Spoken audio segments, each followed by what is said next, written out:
Казвам се Милан Рашевски, архитект, работя като главен асистент в Института по механика. Тук съм от 2015 година. Основните ми професионални и академични интереси са свързани с възобновяемата енергия и различните й форми. Като докторантурата ми беше на тема стъклопакети с вода.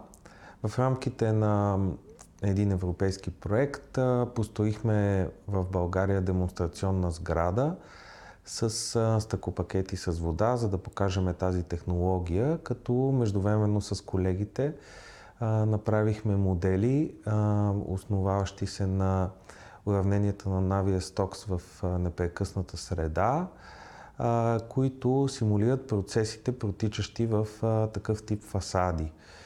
А именно акумулиране на слънчева енергия, естествена и принудена конвекция и така нататък.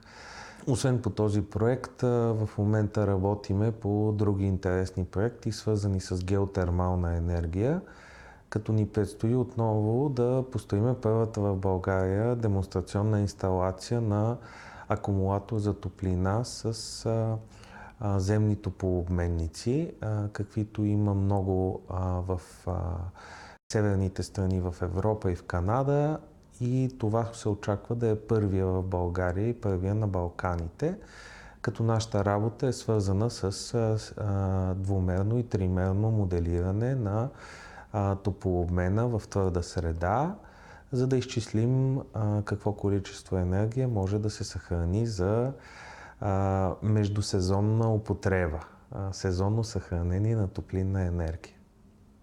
Работата ми е свързана до голяма степен с енергийния преход в България и в региона. Основно проектите, които са съхранение на енергия, са важни за балансиране на топлинната и енергопреносната мрежа.